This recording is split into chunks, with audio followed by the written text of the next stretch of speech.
디모데전서 6장 17절로 21절까지의 말씀,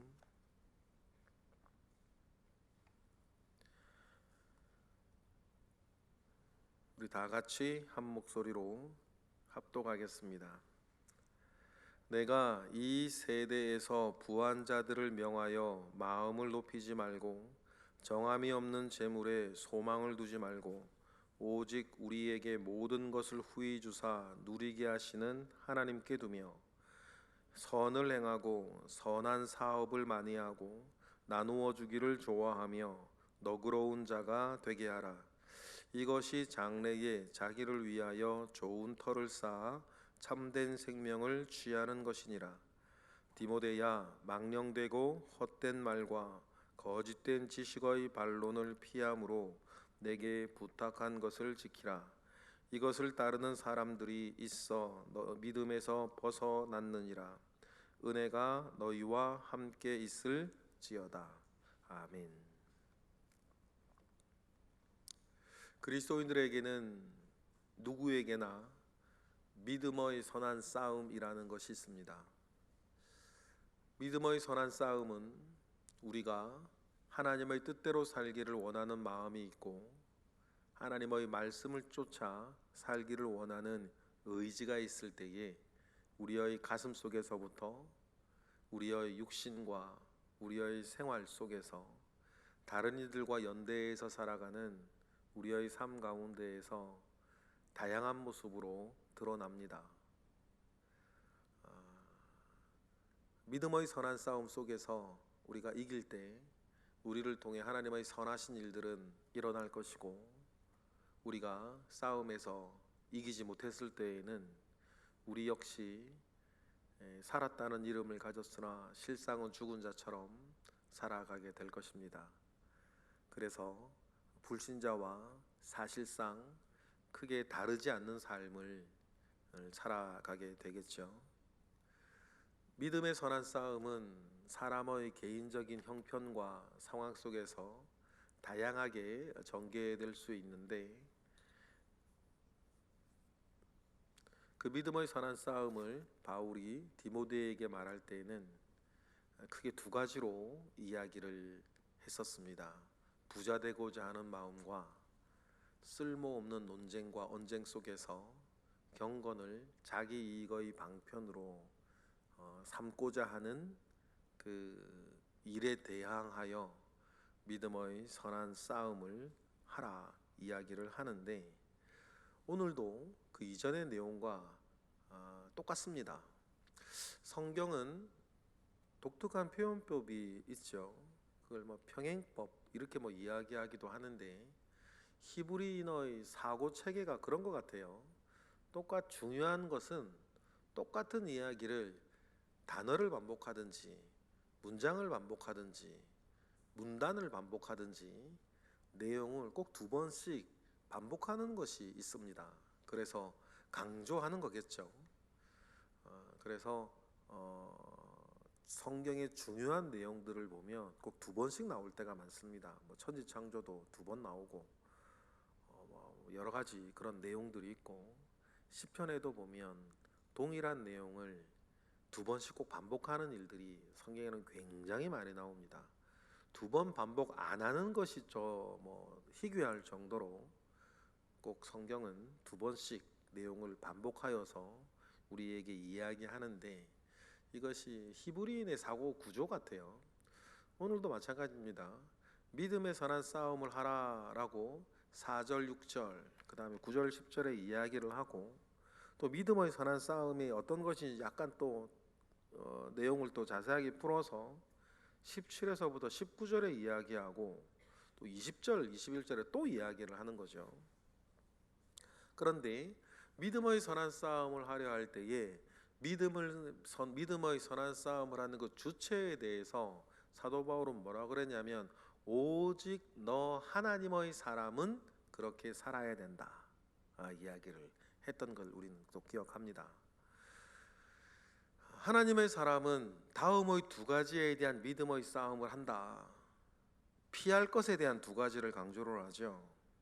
그러니 하나님의 사람이 보통 성도, 그러면 보통 하나님의 백성들 사이에 그 한 사람으로 인하여서 하나님의 사람 한 사람으로 인하여서 보통 성도 내지는 일반 하나님의 백성들이 함께 믿음의 선한 싸움을 하도록 하는 것입니다.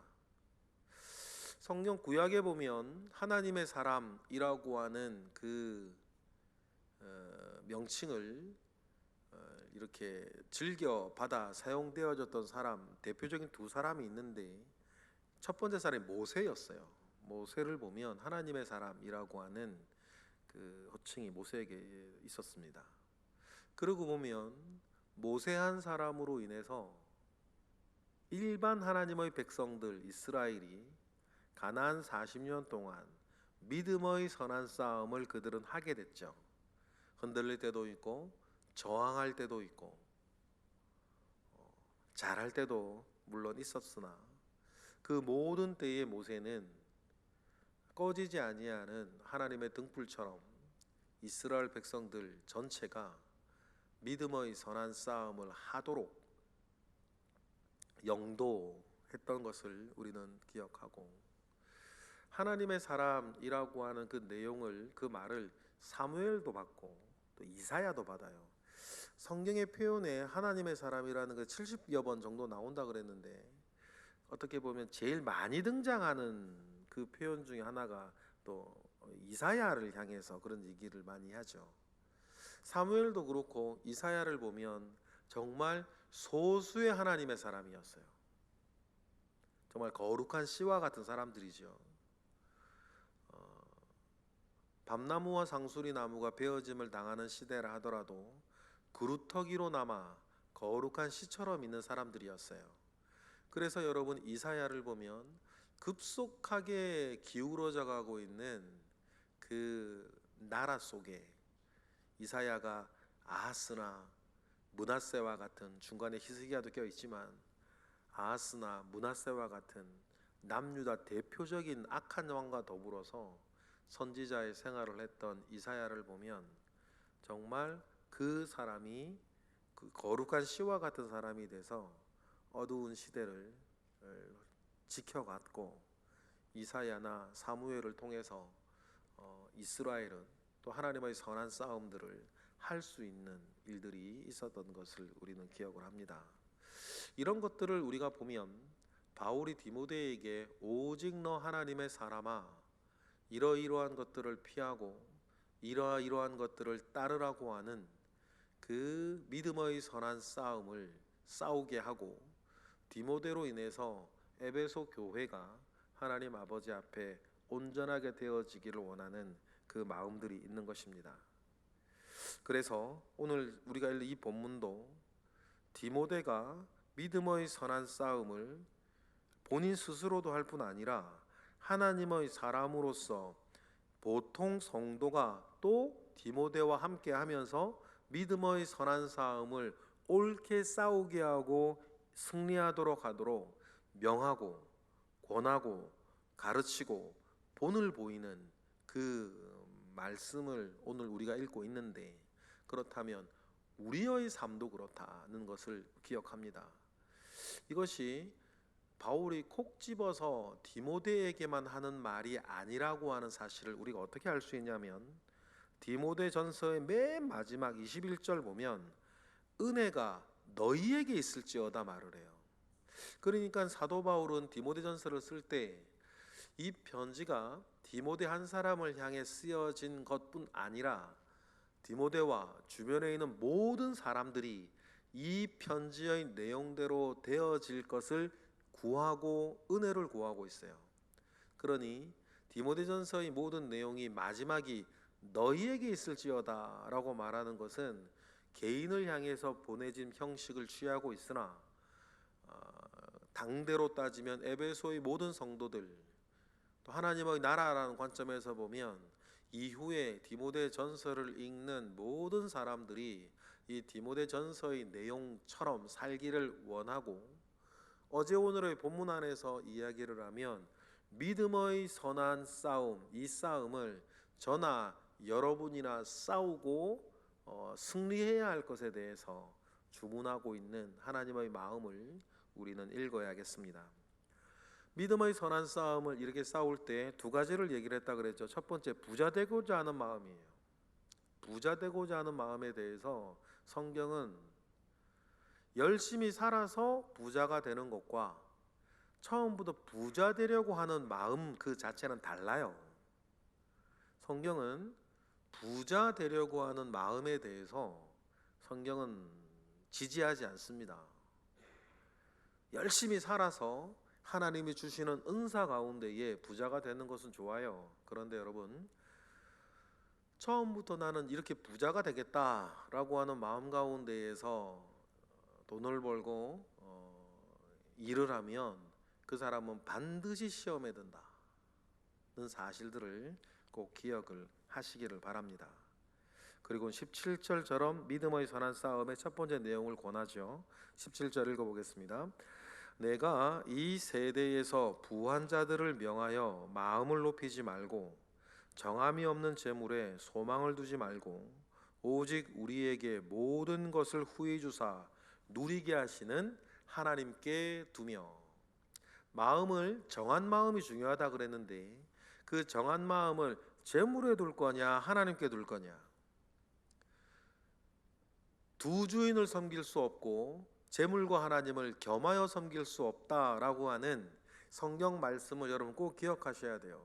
왜냐하면 우리는 둘 다 지지할 수 있을 거라고 우리는 생각해요. 그래서 돈 많이 벌어가지고 부자 돼서 열심히 하나님 일하면 되지. 그건 우리 마음인 거고, 돈 많이 벌고 싶은 우리 마음을 교회의 문법으로 표현한 것이고 성경은 그렇게 말하질 않아요. 그러니 부자들을 명하여서 정함이 없는 재물에 소망을 두지 말고 하나님께 소망을 두며 살 것을 이야기를 합니다. 그러니 그렇게 마음을 두고 살아가는 사람은 18절처럼 노력할 거다. 있으나 없으나 일단은 18절처럼. 18절 읽어볼까요? 시작. 선을 행하고 선한 사업을 많이 하고 나누어 주기를 좋아하며 너그러운 자가 되라. 선을 행하는 것과 풍성하게 나누는 것과 관용하는 것이다. 하나님께서 부자에게는 그러한 은사를 주셨습니다. 똑똑한 것도 은사겠죠. 굳게 믿을 수 있는 것도 은사겠고, 방언을 하는 것도 은사고, 예언을 하는 것도 은사겠고, 같은 맥락에서 여러분 부자인 것도 은사인 거예요. 그러면 그 은사를 어떻게 사용할 것이냐? 선을 행하는 것과 풍성하게 나누는 것과 관용하는 것으로 사용하라는 거 이야기를 하고 있습니다. 이러한 것이 우리 모두에게 선한 마음의 동기, 살아가는 이유, 목표가 되기를 바라요. 그러면 이런 마음으로 살아가다 보면 어떻게 된다? 19절. 이것이 장래에 자기를 위하여 좋은 터를 쌓아 참된 생명을 취하는 것이니라. 여기서 좋은 터를 쌓는다라고 하는 이 말을 직역하면 보물을 축적하다라는 뜻이에요. 그러니까 하늘의 보물을 하나님 앞에 부요한 자가 되는 것, 하늘의 보물을 쌓아두는 것, 그 말이 똑같은 말이에요. 그러니 우리가 이 땅 가운데에서 선을 행하고 풍성하게 나누고 관용한 것은 내가 하나님 아버지 앞에 부요한 자가 되는 것이다. 그리고 참된 생명을 취하는 것이다. 육으로 썩어질 것을 심는 자는 썩어질 것을 거두는 거고, 성령으로 영원한 것을 심는 자는 영생을 거둔다라는 말과 똑같은 거예요. 여러분, 성경은 다른 성경 여기저기서나 똑같은 이야기를 우리 가운데 합니다. 그러면 이런 얘기 속에서 믿음의 선한 싸움을 우리 어떻게 싸우느냐는 거죠. 살아가는 관심사가 돈 버는 것에 그냥 매몰되어져서 사는 것인지, 아니면 하나님의 선한 일들을 바라보며 사는 것인지, 여러분, 우리는 알아요. 하나님은 더 정확하게 아시겠죠. 그 믿음의 선한 싸움을 하나님의 사람은 하는 것이고, 그 자기로 말미암아 주변의 사람들도 그 믿음의 선한 싸움을 싸우게 하는 것, 그것이 우리가 사는 이유고, 내가 세워진 이유고, 네가 안수받을 때 고백한 내용이다. 바울은 디모데에게 그렇게 얘기를 하는 거죠. 저나 여러분이나 동일해요. 나는 무엇으로 살고 어떻게 사는가. 이 성경의 가르침이 저와 여러분의 가슴 깊이 심어져 있는 우리의 목표와 비전이 되기를 바랍니다. 이렇게 살아가면 하나님이 책임지시는 거예요. 자기 살아가는 건 자기 마음대로 살고 있으면서 뒷감당만 하나님께 해달라고 하는 사람들이 사실 얼마나 많아요. 그러나 여러분, 처음부터 하나님의 말씀이 우리에게 주시는 이 말씀을 쫓아 살아갈 때에 하나님, 나 책임져 달라고 말할 수 있는 거지. 결정도 선택도 노력도 하고 싶은 대로 다 해놓고서는 이러이 성패만 놓고 하나님께 책임져 달라고, 이렇게 나아갈 때가 사실 얼마나 많이 있냐는 거예요. 그 책임은 여러분이 지시는 거예요. 처음 시작할 때부터 하나님과 함께 하지 않으셨으면서 왜 마지막만 하나님께 함께 해달라고 자기의 윤택한 삶을 위해서 그런 이야기들만 우리가 하고 있을 때가 사실 많이 있다. 그러니 오늘과 같은 말씀을 통해서 내 삶의 근저부터 다시 다스려 나가는 은혜들이 저와 여러분에게 있기를 원합니다.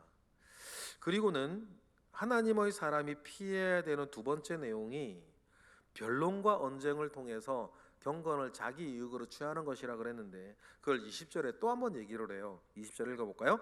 디모데야, 망령되고 헛된 말과 거짓된 지식의 반론을 피함으로 내게 부탁한 것을 지키라.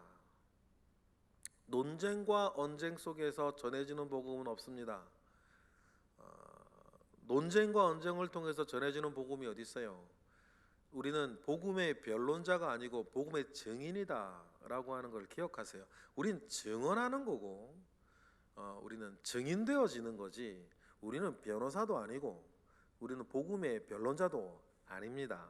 그러니 우리는 헛된 말과 거짓된 반론으로 우리의 복음을 사람의 논리 구조 속에서 훼손하지 않는다라고 하는 것을 기억을 하는 것이죠. 그러니 우리는 이 모든 것이 힘으로도 되는 것도 아니고 능으로도 되는 것도 아니고 오직 여호와의 신으로 되느니라. 그러니 우리가 그 의로움 가운데 서서 하나님의 사람의 삶을 마치 증인처럼 살아가면 거기에 붙는 사람들, 동화되는 사람들이 있다는 것입니다. 그런데 21절, 이 모든 내용은 디모데에게 국한된 내용이 처음부터 아니었다는 사실을 우리는 기억하고 이 모든 것들을 나에게 주신 하나님의 말씀으로 받는 거죠. 21절 읽어보겠습니다. 이것을 따르는 사람들이 있어 믿음에서 벗어났느니라. 은혜가 너희와 함께 있을지어다. 이 내용으로 디모데전서는 갑자기 이제 마무리를 해요. 뒤에 인사도 없고 문안인사도 뒤에는 없어요. 디모데전서에는. 그리고 너희에게 이 모든 은혜가 있을 것이다, 이렇게 이야기하면서 앞에 있었던 모든 내용들이 디모데뿐 아니라 모든 그리스도인들에게 여러분 적용되어야 하는 말씀인 것을 이야기를 하죠. 그리고는 다른 편지에 있는 인사나 문안이나 부탁 없이 그냥 편지는 끝나요. 갑자기 끝나버리죠. 이것이 디모데와 바울의 관계인 것 같아요. 그 인사가 필요 없는 관계. 어쩌면 그래서 더 친한 관계일 수도 있어요. 더 가까운 관계일 수 있죠. 뭐 인사도 필요 없는 개인의 묵상이긴 합니다만, 그렇게 해서 디모데전서가 이렇게 끝이 납니다. 그런데 내일부터 다음 달부터는 디모데 후서를 쓰게 되겠죠. 우리가 읽게 되겠죠. 디모데전서를 쓸 때에는 바울은 여전히 사명에 불탑니다. 근데 아시다시피 디모데 후서를 쓸 때에는 바울은 이제 알아요. 내가 이제 곧 죽겠구나 하는 것을 압니다. 디모데전서 쓸 때까지만 하더라도 바울 그거 우리 읽고 묵상을 했지만 자기의 죽음에 대한 인식이 디모데전서까지는 없었어요. 디모데전서와 디모데후서가 사실상 그리 큰 많이 차이가 나진 않습니다. 몇 년 차이 날 거예요. 그러나 살아있을 때의 사명과 죽음을 눈앞에 두고 있을 때의 사명도 있다는 것을 기억하고, 열심히 살아가야 할 때의 사명을 우리는 디모데전서에서 배우고, 이제 나의 끝이 다다랐을 때의 사명을 우리는 디모데후서에서 배우며, 사나 죽으나 내 인생은 주의 것이다 라고 하는 믿음을 여러분 바울을 통해서 배워나가시는 오늘 그리고 내일의 묵상 되시기를 주님의 이름으로 축복합니다. 기도하겠습니다. 할렐루야. 하나님, 감사와 영광을 올려드립니다. 크신 은혜 가운데에 우리가 살고 있습니다. 주여 함께 하시옵소서. 우리가 무엇을 바라보고 사는지, 무엇에 마음을 정하여 두고 사는지, 하나님의 사람으로 살기 원하는 우리가 어떻게 무엇을 살아야 하는지 우리가 배우고 우리가 말씀의 지도를 받고 있습니다. 이러한 말씀대로 우리가 살아갈 수 있도록 주님 은혜를 더하여 주시옵소서. 이 시간 드려지는 일천번제 예물과 감사 예물, 11조 예물, 또 1번 선교 예물들이 있습니다. 하나님, 이 모든 예물들 가운데에 주님 함께 하시옵소서. 새벽을 깨워 기도하는 이들이 있습니다. 새벽에 잠을 자는 자는 꿈을 꾸지만 새벽에 기도하는 사람은 꿈을 이룰 줄 믿습니다. 이루시는 하나님과 더불어 승리케 하시옵소서.